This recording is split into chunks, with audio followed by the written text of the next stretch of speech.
Hello students, आप सभी का स्वागत है। और आज इस वीडियो में हम आगे बात करेंगे राजस्थान बोर्ड पेपर 2018 और 2018 में भी हम बात करेंगे सेक्शन सी पे। और सेक्शन सी में भी हम क्वेश्चन जो लेंगे वो लेंगे 16 से 20 एक बार 5 क्वेश्चन सॉल्व करेंगे हम इस वीडियो में। तो क्वेश्चन आप साथ साथ स्क्रीन पे देख सकते हैं मेरे। तो क्वेश्चन जो 16 का है, जो राजस्थान बोर्ड 2018 में पूछा था, क्वेश्चन आपको दिया है कि cos inverse x plus cos inverse 2x is equal to 2π/3। cos inverse x plus cos inverse 2x is equal to कितना है 2π/3। इसके ऑप्शन में भी एक क्वेश्चन आया है, दो चॉइस थी आपके पास, दोनों में से एक करना है। तो हम पहले इस पे बात कर लेते हैं। तो इसमें ये कह रहा है कि सॉल्व करना है इस इक्वेशन को। तो जब भी आप दो के चैप्टर का इनवर्स ट्रिग्नोमेट्रिक फंक्शन का जब भी क्वेश्चन सॉल्व करें तो सबसे पहले ये क्वेश्चन को ढंग से पढ़ें कि अगला प्रूफ मांग रहा है या सॉल्व करवा रहा है। प्रूफ मांग रहा है तो आप LHS से RHS या RHS से LHS देखें। अगर सॉल्व करवा रहा है तो दोनों पक्ष एक साथ लें, LHS और RHS दोनों का यूज करते हुए, यानी x की वैल्यू, सॉल्व का मतलब x की वैल्यू बतानी है। तो कई बार सॉल्व पूछता है और लोग प्रूफ करने में लगे रहते हैं, तो ऐसी गलती हमें नहीं करनी है। तो सबसे पहले हमें ये ध्यान रखना है, तो इसको क्या करना है, सॉल्व करना है। तो इस पे हमें एक तो अगर हम पहली नज़र में इसको देखें तो जो LHS साइड में जो लिखा है cos inverse x plus cos inverse 2x है, आपकी बुक का ही एग्जाम्पल्स है ये। और वो sin inverse x plus sin inverse 2x के साथ लिखा हो उधर π/3, तो उसमें थोड़ा सा उन्होंने चेंज किया, एक दो स्टेप आगे से उठाया है, बस इतना सा चेंज किया है।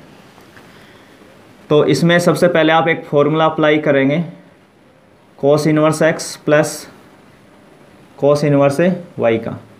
और फॉर्मूला होता है cos inverse xy minus root में 1 minus x square into root में 1 माइनस वाई स्क्वायर।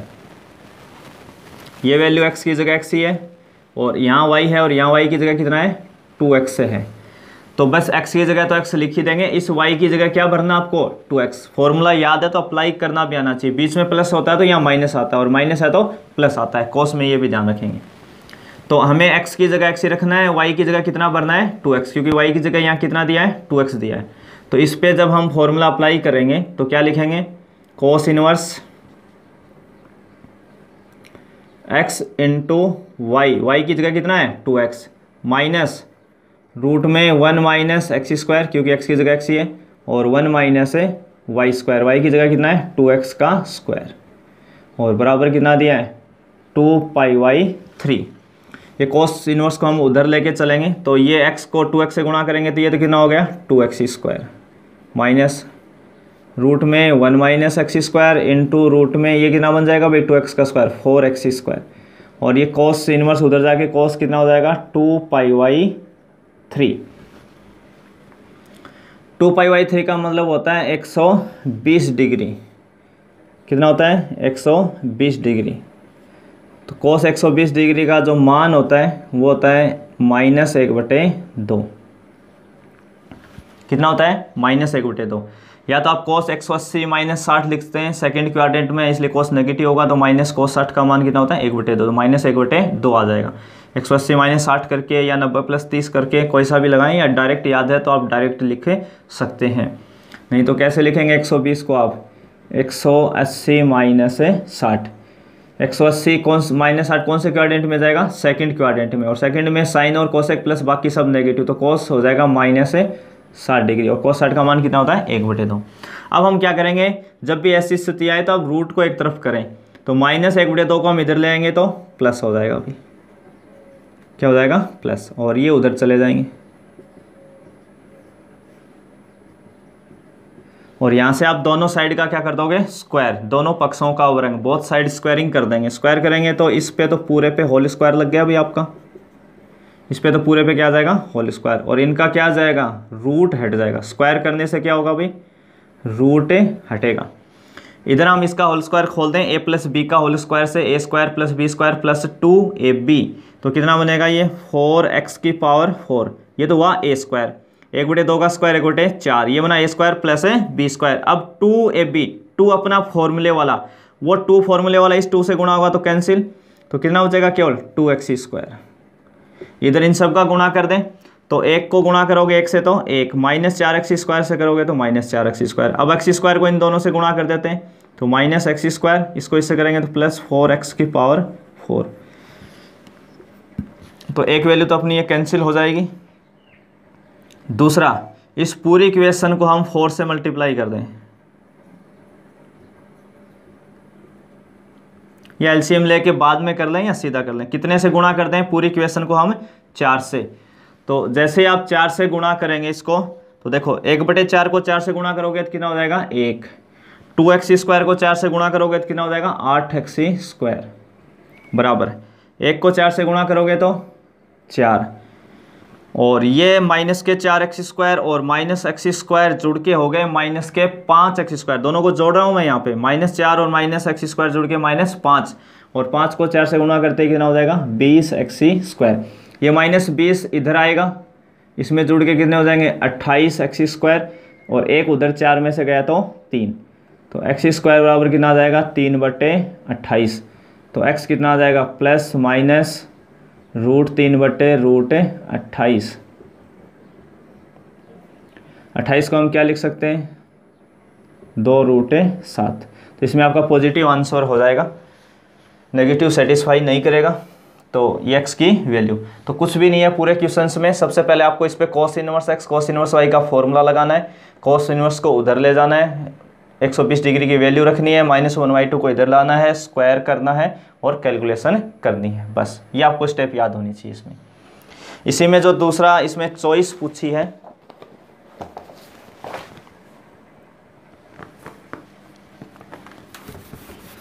ऑप्शन में एक क्वेश्चन और दिया है आपको,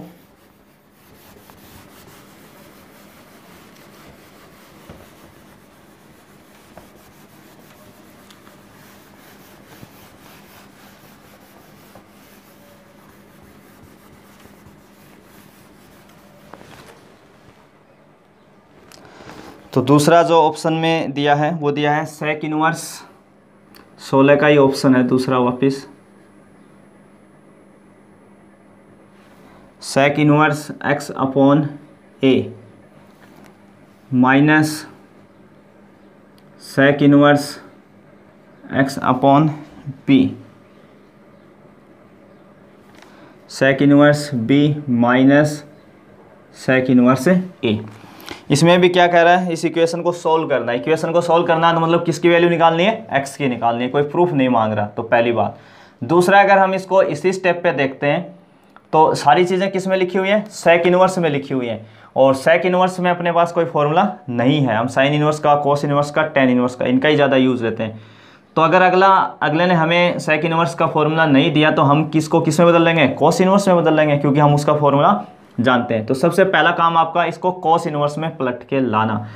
अब देखो पलटेंगे कैसे, सेक से क्या लिखेंगे कोस इनवर्स, और कोस इनवर्स लिखेंगे तो आगे वाली वैल्यू पे क्या फ़र्क पड़ेगा, इसकी ज़िंदगी में क्या चेंज आएगा, चेंज क्या आएगा, x/a की जगह क्या लिखना पड़ेगा आपको a/x, ये कोस में बदल जाएगा प्रॉपर्टी से, ठीक है ना। 2 के चैप्टर की ये प्रॉपर्टी है सब।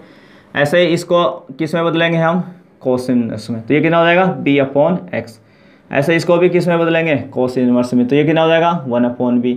इसको भी किस में बदलोगे, कोस इनवर्स में, 1/a। पहला काम कोस में लाना। अब हमें इन दोनों पे यही फॉर्मूला नहीं लगाना, नहीं तो कैलकुलेशन उलझेगी अपनी। अपन क्या करेंगे, सेम लोगों को, सेम थिंकिंग वालों को एक साइड करेंगे। सेम थिंकिंग का मतलब कौन कौन, जिसमें इसमें a आ रहा है और इसके साथ भी a आ रहा है, इन दोनों को एक तरफ बुलाएंगे, b को एक तरफ ले जाएंगे, तो इसको इधर लाएंगे, इसको उधर लेके जाएंगे। तो अगली स्टेप जो होगी आपकी होगी cos inverse a/x plus cos inverse 1/a। इधर कोस इनवर्स 1/b पहले से ही है, और ये माइनस कोस इनवर्स b/x, ये माइनस उधर जाएगा तो किस में हो जाएगा भाई, सॉरी प्लस में हो जाएगा, ठीक है। अब इस पे आप फॉर्मूला लगाएं, cos inverse x plus cos inverse y, cos inverse x plus cos inverse y। अभी हमने पिछले क्वेश्चन में लगाया। तो फॉर्मूला कैसे लगाते हैं, कोस इनवर्स से पहले क्या था x, ये x है आपके लिए, ये वाली वैल्यू किसकी है x की, और ये वाली वैल्यू किसकी है y की। तो x इंटू वाई लिखते हैं, x इंटू वाई का मतलब a/x into 1/a, x into y minus root में लिखते हैं 1 माइनस एक्स स्क्वायर यानी a square upon x square into 1 minus y square यानी 1 अपॉन ए स्क्वायर। ये तो इसका मान हुआ भाई। ऐसे इस पर भी लगा देंगे, ये एक्स का मान है और ये वाई का, तो cos inverse 1 upon b into b upon x minus root में 1 minus 1 upon b square into root में 1 minus b square upon x square. कभी भी कॉस इनवर्स से कॉस इनवर्स ऐसे कैंसिल मत करना, ऐसी स्थितियों में हम कंपेयर करवाते हैं। आप डायरेक्ट हटा दें, लिख दें यहाँ ऑन कंपेयरिंग बोथ साइड, दोनों पक्षों की तुलना से सीधा ही, यानी ये हटा दें आप। तो देखो इसको सोल्व करेंगे तो एक्स से ए से ए कैंसिल, सॉरी ए से ए कैंसिल, तो कितना बचा 1 अपॉन एक्स माइनस रूट में 1 minus a square upon x square into root में 1 माइनस 1 अपॉन ए स्क्वायर। इधर बी से बी कैंसिल, तो क्या बचा 1 अपॉन एक्स माइनस रूट में 1 minus 1 upon b square into root में 1 minus b square upon x square.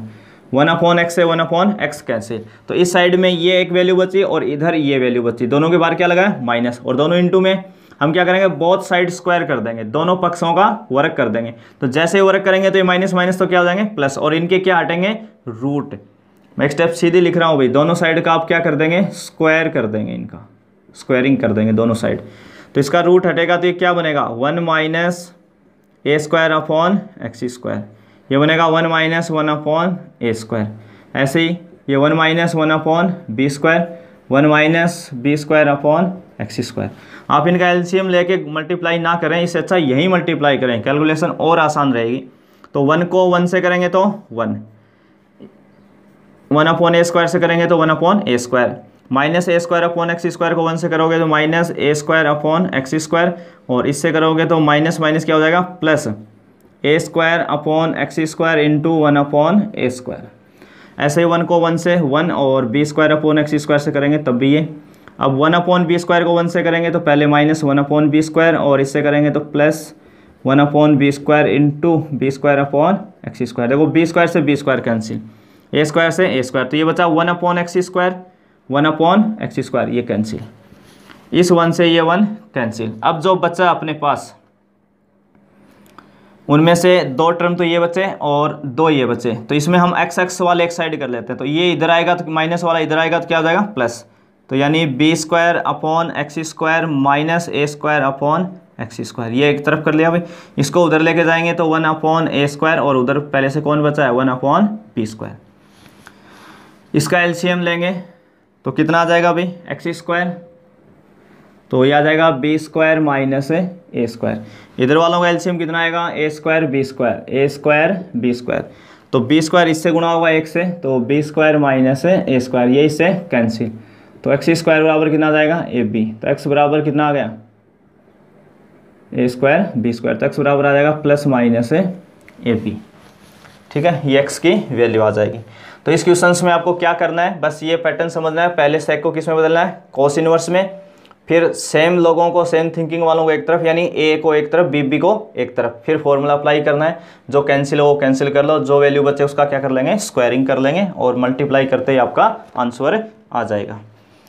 अब हम बात करेंगे क्वेश्चन नंबर 17 पे, जो आपका डिटर्मिनेंट वाले चैप्टर से है। 4 से 3 नंबर में हर बार एक क्वेश्चन पूछ रहे हैं, और 2 साल से अभी इनमें बिल्कुल आसान क्वेश्चन पूछ रहे हैं आपसे, ज़्यादा लैंग्वेज वाला क्वेश्चन नहीं है, बड़ा लेंदी, कैलकुलेशन आसान आती है। तो क्वेश्चन नंबर 17,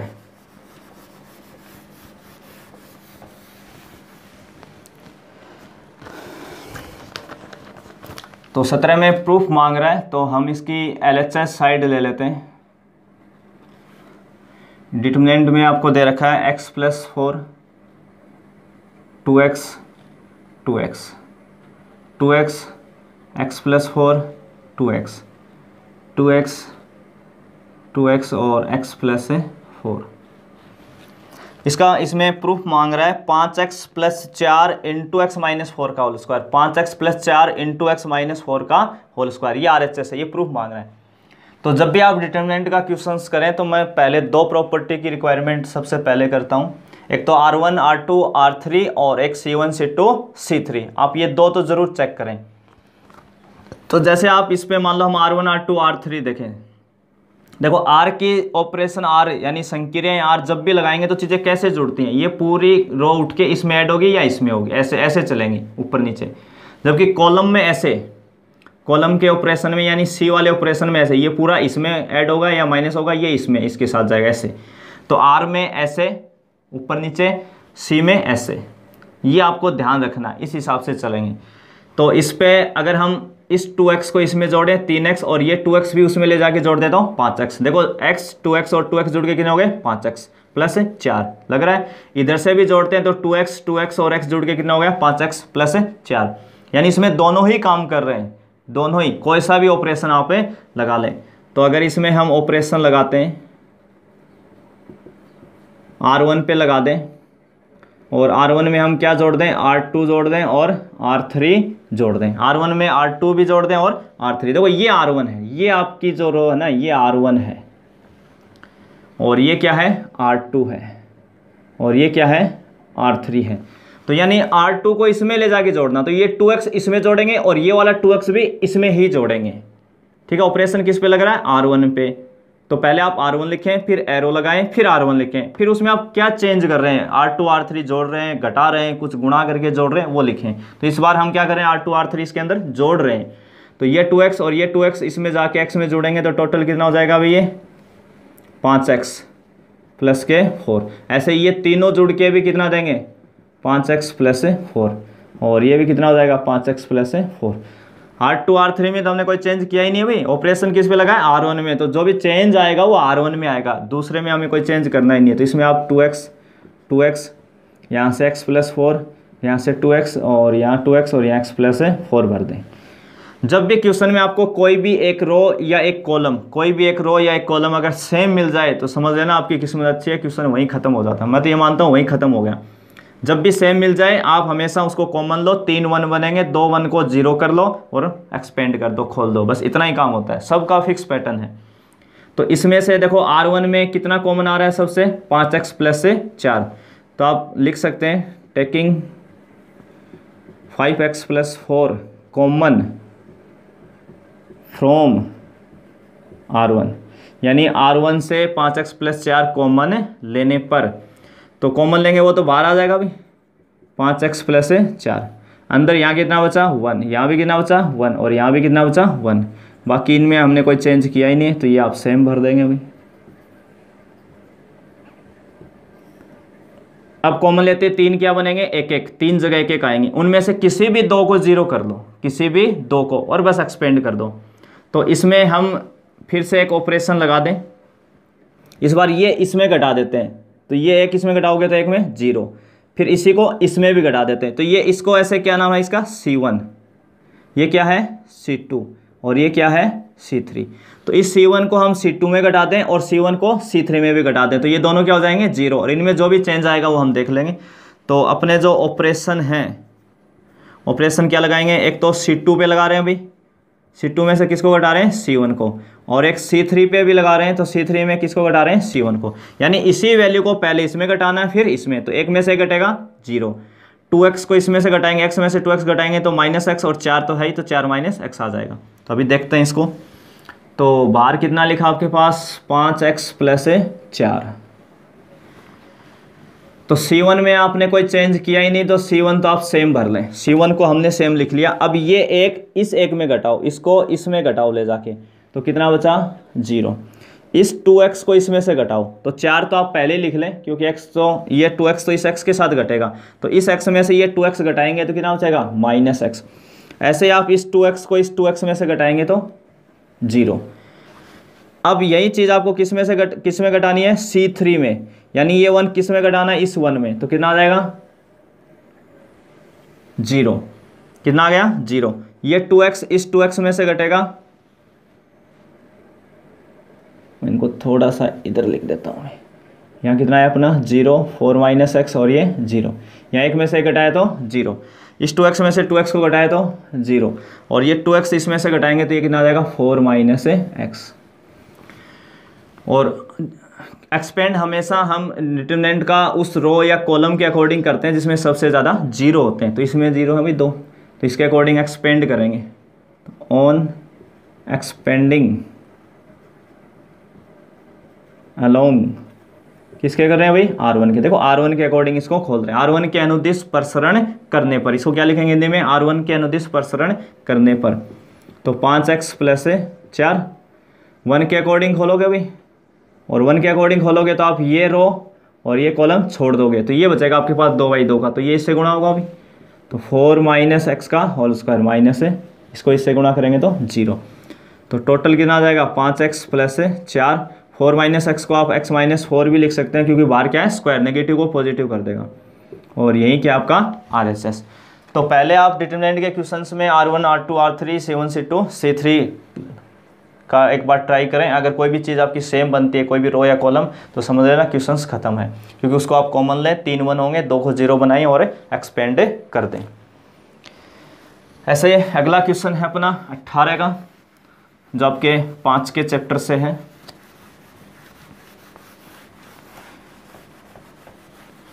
और क्रेमर रूल के ऊपर इसको पूछा है, तो सबसे आसान है क्रेमर रूल, अपना छोटा सा है, और क्वेश्चन जो पूछा है वो भी 2/2 के मैट्रिक्स पे ही पूछा है, तो और भी आसान हो जाता है 2/2 पे।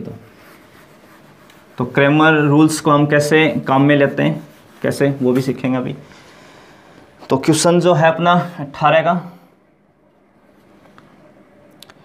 आपको इक्वेशन दी है 5x minus 4y is equal to 7 और x plus 3y is equal to 9, ये 2 इक्वेशंस आपको दी हैं, और किसके अकॉर्डिंग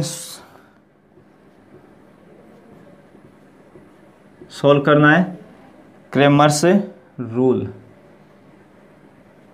क्रेमर्स रूल के अकॉर्डिंग इसको सॉल्व करना है। तो अगर 2/2 का, यानी 2 इक्वेशन दी हैं आपको, एक्स वाई में 2 इक्वेशन दी हैं, तो 2/2 क्या हुई बनेंगे, और 3 देगा उस दिन XYZ, तो 3/3 की बनेगी। तो इसमें हमें केवल 3 वैल्यूज़ निकालनी है, एक तो डेल्टा का पता करना है, एक डेल्टा 1 का पता करना है, और एक डेल्टा 2 का पता करना है, बस। और जब 3/3 की होगी तो डेल्टा 3 निकाल लेते हैं। अब डेल्टा कैसे निकालते हैं ये समझने वाली बात, आप एक डिटरमिनेंट बनाएंगे, क्योंकि हमें पता है 2/2 की बननी है सारी, तो एक डिटरमिनेंट आप बनाएंगे डेल्टा की, तो ये किससे बनती है, ये इधर वाली वैल्यू से बनेगी, ये वाली वैल्यू, एक्स वाई के जो भी कोफिशिएंट है, यहाँ एक्स का कोफिशिएंट कितना है 5, तो 5 भर देंगे, यहाँ वाई का कितना है -4, तो यहाँ -4, यहाँ एक्स का कितना है 1 और यहाँ 3, यानी एक्स वाई के जो कोफिशिएंट है उससे ही आपको हमेशा डेल्टा बनाना है, ये ध्यान रखना है। अब इसको सोल्व कर देते हैं यही, तो 5 को 3 से गुणा करोगे 15, इसको करोगे तो -4 और एक माइनस आपका फॉर्मूले से, तो प्लस हो जाएगा 19।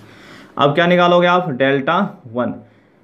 तो देखो डेल्टा 1 में क्या करना है, यहाँ 1 लिखा है, इसका मतलब पहला जो कॉलम होगा, पहला कॉलम कौन है 5 उसकी जगह आप ये बराबर वाली वैल्यू भर देंगे 7 और 9, इसमें कोई चेंज नहीं करना आपको। अब इसको सोल्व करेंगे तो 2/2 की है, तो ये 7 को 3 से गुणा करेंगे 21, ये इससे गुणा होगा तो 21, और ये -36 माइनस माइनस क्या हो जाएगा +36, तो ये कितना आ गया 57। अब ऐसे ही आप क्या निकालोगे, डेल्टा 2। तो देखो डेल्टा 2, तो 2 का मतलब सेकंड जो कॉलम होगा यहाँ वाला, उसकी जगह आप क्या लिखेंगे 7 और 9, यहाँ आ जाएगा, ये सेम आ जाएगा 5 और 1, तो 9 को 5 से गुणा करोगे तो कितना हो जाएगा 45 और -7, तो कितना आ जाएगा 38। तो किसकी वैल्यू पूछी इसने, x की और y की। तो देखो x कैसे निकालेंगे आप, x आप निकालेंगे डेल्टा 1 अपॉन डेल्टा, x का फॉर्मूला ये होता है डेल्टा 1 अपॉन डेल्टा, तो डेल्टा 1 कितना आया 57, डेल्टा कितना आया 19, तो ये आ जाएगा 3। y कितना होता है डेल्टा 2 अपॉन डेल्टा, तो 38/19 2।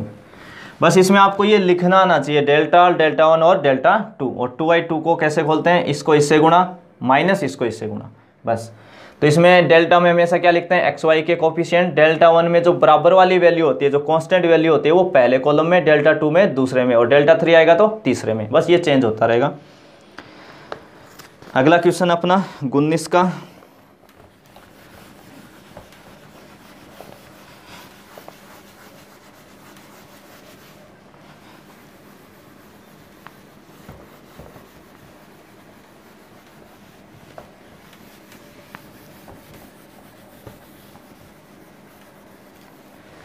जो आपके 8 वाले चैप्टर से एप्लीकेशन ऑफ डेरिवेटिव वाले से है, क्वेश्चन जो है 19 का, उसमें आपको एक फंक्शन दिया है F x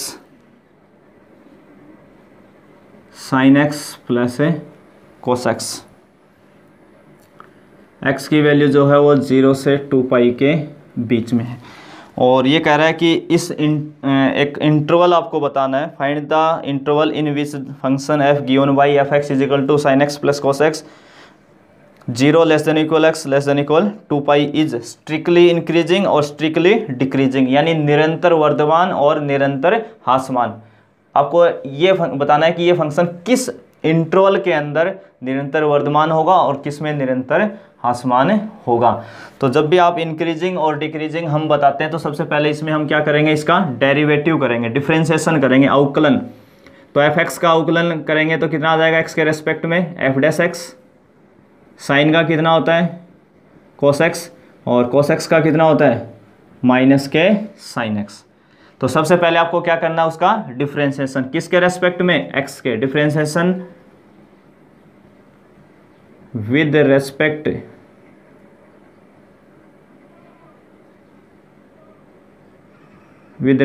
to x, x के सापेक्ष अवकलन करने पे।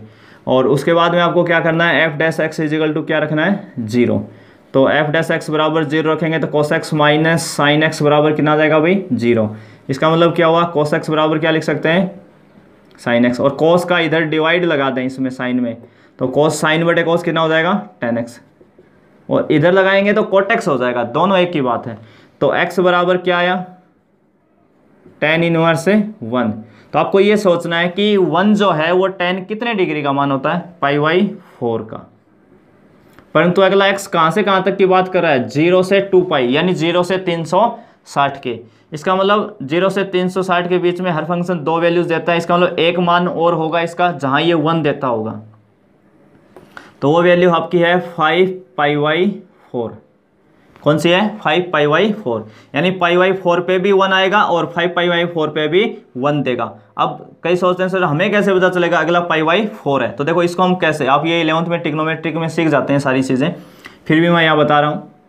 हमें एक वैल्यू फर्स्ट क्वाड्रेंट में मिली π/4। हमें पता है कि tan एक जगह और देगा, चारों क्वाड्रेंट में कहीं भी एक जगह और 1 दे के जाएगा हमें। अब वो कैसे पता करना है, तो हमें +1 चाहिए, यहाँ 1 कैसा है प्लस का। तो आप ये देखें कि tan कौन कौन से क्वाड्रेंट में पॉजिटिव होता है, एक तो पहले में होता है तो वो वैल्यू आ गई, और एक कौन से में होता है तीसरे में। और तीसरे में जो हम एंगल लेते हैं, देखो यहाँ तक कितना हो जाता है एंगल 180, तो तीसरे क्वाड्रेंट में हम 2 एंगल लेते हैं, 180 माइनस थीटा और एक 180 प्लस, और 180 प्लस और एक 270 माइनस। हम ऐसी स्थितियों में 270 काम में नहीं लेते क्योंकि 270 में फंक्शन भी चेंज हो जाता है, तो हम 180 प्लस लेंगे। क्या लेंगे 180 प्लस, 180 का मतलब पाई प्लस, और प्लस कितना जो आपकी ओरिजिनल वैल्यू आई थी प्लस के हिसाब से π/4, तो थीटा की जगह यहाँ क्या आ जाएगा π/4, दोनों जुड़ के कितने आ जाएंगे 5π/4। इस हिसाब से आप दूसरी वैल्यू पता करते जाएंगे। तो यहाँ हमारे पास x की कितनी वैल्यूज आ गई, 2 वैल्यूज आ गई। जो भी यहाँ x के जितने मान आते हैं उनको आप एक नंबर लाइन पे ले आए, एक तरफ -∞ लिख लें और एक तरफ +∞ ले लें। सबसे पहले वाला छोटा मान इधर लिख लें π/4, और यहाँ कितना आ जाएगा 5π/4। ठीक है भाई। अब देखिए इधर वैल्यू क्या होंगी 5π/4 और उससे बड़ी, यहाँ क्या होगा π/4 से 5π/4 के बीच की, और इधर छोटी π/4 से छोटी। तो आप 5π/4 से बड़ी वैल्यूज़, यानी इसका मान कितना हुआ टोटल आपका 225 डिग्री। π/4 का मतलब कितना है 225। तो 225 से आप इनके बीच में कोई 300 डिग्री सोच सकते हैं या 360 सोच सकते हैं। भाई इससे बड़ी कितनी सोच सकते हैं 360 तक। तो कोस एक बार हम 360 ही ले रहे हैं, 360 डिग्री का मतलब 2 पाई। तो यहाँ x की जगह आप रख दें कोस 2 पाई कितना होता है +1, और साइन 2 पाई कितना होता है 0, यानी f डैश x कैसा है इस बीच में पॉजिटिव। तो आप नंबर से इधर माइनस लगा दें और इधर प्लस, ये बिल्कुल सही आएगा, कोई दिक्कत नहीं है इसमें। प्लस माइनस है प्लस, या बीच की आप वैल्यू चेक करें एफ डैश एक्स में, अगर उस वो वैल्यू पॉजिटिव है तो पॉजिटिव लगा दें और नेगेटिव है तो नेगेटिव लगा दें। अब प्लस किन किन के बीच में है, माइनस इन्फिनिटी से π/4 और 5π/4 से प्लस इन्फिनिटी। तो इसमें फंक्शन कैसा होगा, इंक्रीजिंग होगा, स्ट्रिक्टली इंक्रीजिंग होगा, निरंतर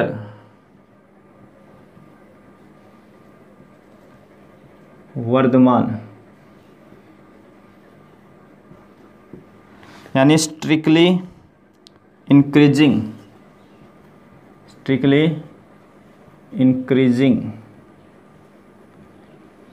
किस में होगा भाई, ये माइनस इन्फिनिटी से लेके माइनस इन्फिनिटी से π/4 यूनियन 5π/4 से प्लस इन्फिनिटी, इसमें पॉजिटिव है और इसमें, तो इसमें कैसा होगा ये स्ट्रिक्टली इंक्रीजिंग यानी निरंतर वर्धमान। और दूसरा क्या पूछा आपको, निरंतर ह्रासमान, स्ट्रिक्टली डिक्रीजिंग। तो डिक्रीजिंग यानी नेगेटिव किस में आ रहा है, π/4 से 5π/4, इसके बीच में क्या होगा, निरंतर ह्रासमान, और इन दोनों में क्या होगा, वर्धमान। ठीक है, तो सबसे पहले आपको डिफ्रेंशिएशन करना है, बराबर 0 रखना है, उससे x की जो भी वैल्यू आए उनको नंबर लाइन पे ले आए आप, और फिर प्लस माइनस चेक करें। प्लस माइनस कैसे चेक करते हैं एक बार मैं फिर बता देता हूँ। यहाँ 5π/4 लिखा है, इसका मतलब ये बनता है टोटल 225 डिग्री, और इधर इन्फिनिटी तक जा सकते हैं। तो 225 से आप बड़ा लें, 300 डिग्री लें, 360 लें, 420 लें, जो भी लें, पर हमने कितना लिया यहाँ पे 360 डिग्री लिया, 360 डिग्री, 360 डिग्री मतलब 2π, वो आप एफ डैश एक्स में रखें, cos 2π माइनस साइन 2π, साइन 2π कितना होता है 0, और cos 2π होता है +1, cos π -1 होता है, ये ध्यान रखना अभी, cos π -1 होता है और cos 2π +1 होता है। तो ये इसने क्या दिया, इसमें प्लस, अगला माइनस ही देगा फिर ऑर्डर से, और फिर प्लस, या आप वैल्यू रख के चेक कर सकते हैं। 0 से π/4 के बीच में cos का मान बड़ा होता है साइन से हमेशा, ठीक है ना। तो ये सब चीज़ें ट्रिग्नोमेट्रिक वाले चैप्टर में आती हैं। अगला क्वेश्चन अपना है 20 का, जो कि इसी चैप्टर का है एक क्वेश्चन, क्योंकि 2 क्वेश्चन आते हैं बोर्ड में हमेशा, इससे 3-3 नंबर के क्वेश्चंस जो पूछते हैं। तो अगले क्वेश्चंस पे अपन बात करते हैं।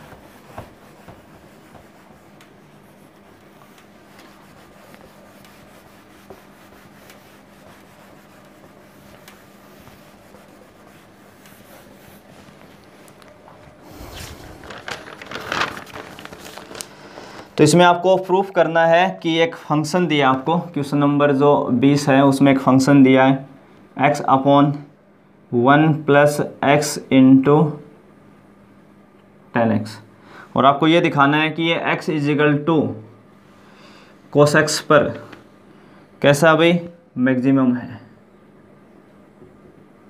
कैसा है मैक्सिमम यानी उच्चिष्ट है। ये फंक्शन है आपका x/1 + x × 10x, और इसको आपको क्या दिखाना है, x = cos x पे क्या दिखाना है भाई, इसको मैक्सिमम दिखाना है यानी उच्चिष्ट दिखाना है। अगर ये फंक्शन x = cos पे उच्चिष्ट अगर है, तो अगर इसको हम पलट दें और उसके बराबर एक बार y मान लें कि 1 + x 10x / x, x = cos x पे क्या हो जाए, मिनिमम हो जाए। अगर ये फंक्शन x = cos x पे उच्चिष्ट है तो उसको पलटने से, क्योंकि वो जितना बड़ा है तो पलटते ही 1 में आएगा तो उतना ही छोटा होगा, यानी हम क्या दिखाते हैं इस वाले फंक्शन को क्या दिखाते हैं कि वो x = cos x पे क्या है, मिनिमम है। क्योंकि अगर आपको क्वेश्चन को थोड़ा शॉर्ट में और आसानी से ईजिली करना है तो आपको ये पलट लें, इसको सबसे बेहतर रहेगा। तो हमने ये फंक्शन उच्चिष्ट था, इसको पलटते ये क्या हो जाएगा, अब मिनिमम हो जाएगा, आपका निम्निष्ट हो जाएगा, ठीक है। तो इसको किस पे दिखा दें, x = cos x को हम क्या दिखा दें भाई, मिनिमम दिखा दें। अगर ये मिनिमम है तो ये क्या है, मैक्सिमम है, क्योंकि इसको हमने पलट लिया। इसका मतलब इसको हम y बराबर अगर सेपरेट करें यहाँ से, तो एक में x का भाग लगाएंगे तो 1/x प्लस इसमें लगाएंगे तो x कैंसिल क्या हो जाएगा 10x, और इसका आप क्या कर दें डिफ्रेंशिएशन x के रेस्पेक्ट में, तो y का कितना आ जाएगा भाई, dy/dx डी एक्स। 1/x का डिफ्रेंसिएशन होता है -1/x² और 10x का कितना होता है sec²x। तो सबसे पहले फंक्शन हमने लिया, उसका क्या किया डिफ्रेंसिएशन, और फिर इसके बाद में क्या करते हैं हम, इसके बराबर क्या रख देते हैं 0। तो जैसे आप इसके बराबर 0 रखोगे तो -1/x² प्लस sec² x बराबर 0, तो ये उधर जाएगा तो 1/x² प्लस का हो जाएगा भाई, बराबर कितना आ जाएगा sec² x। या ये भी कह सकते हैं कि x² बराबर, या आप ऐसे भी लिख सकते हो 1/x², sec² को क्या लिख सकते हैं 1/cos² x। तो x² बराबर क्या आ जाएगा cos² x, तो x बराबर कितना आ जाएगा cos x। x की वैल्यू कितनी आई cos x। अब इसका हम दोबारा डिफ्रेंसिएशन करेंगे इस वाली इक्वेशन का, ये वाली जो इक्वेशन है dy/dx का दोबारा डिफ्रेंसिएशन करेंगे तो कितना आ जाएगा ये d2y/dx2। तो -1/x² का फिर से करोगे तो +2/x³, और sec² का करेंगे तो पहले sec² यानी घात का तो 2 sec x, और फिर sec का कितना होता है sec x इंटू 10x। तो यानी टोटल d2y/dx2 बराबर कितना आया 2/x³ plus 2 sec² x into 10x। तो जब भी मैक्सिममा और मिनिमा हम निकालते हैं तो मेथड क्या होता है कि आप उसको f(x) या y बराबर फंक्शन को लें, उसका एक बार डिफ्रेंसिएशन करें, उसके बराबर 0 रख के उसकी वैल्यू निकालें x की जितनी भी आती हैं, और फिर 2 बार करें, और 2 बार जो डिफ्रेंसिएशन से जो वैल्यू आती है उसमें वो आप x की वैल्यू पुट करवाएं। अगर d2y/dx2 ग्रेटर देन 0 है तो क्या हो जाएगा आपका मिनिमम, और लेस देन 0 है तो मैक्सिमम, उल्टा याद रखना है। तो हम x = cos x पर इसको चेक करें तो d2y/dx2, अगर यहाँ x की जगह हम cos x भरते हैं तो ये भी सारा प्लस है और ये भी प्लस है, तो ये क्या आएगा आपका ग्रेटर देन 0 आएगी, यानी ये पूरी वैल्यू पॉजिटिव आएगी x = cos x रखने पर। तो d2y/dx2 क्या हो गया ग्रेटर देन 0, और d2y/dx2 ग्रेटर देन 0 है, इसका मतलब फंक्शन x = cos x पे क्या है मिनिमम है। अगर ये ग्रेटर देन है तो ये फंक्शन क्या होगा मिनिमम, और ये फंक्शन अगर x = cos x पे मिनिमम है तो इस पे क्या होगा मैक्सिमम होगा। तो ये आपका सबसे आसान रास्ता है इस क्वेश्चन को करने का। आप सभी का धन्यवाद।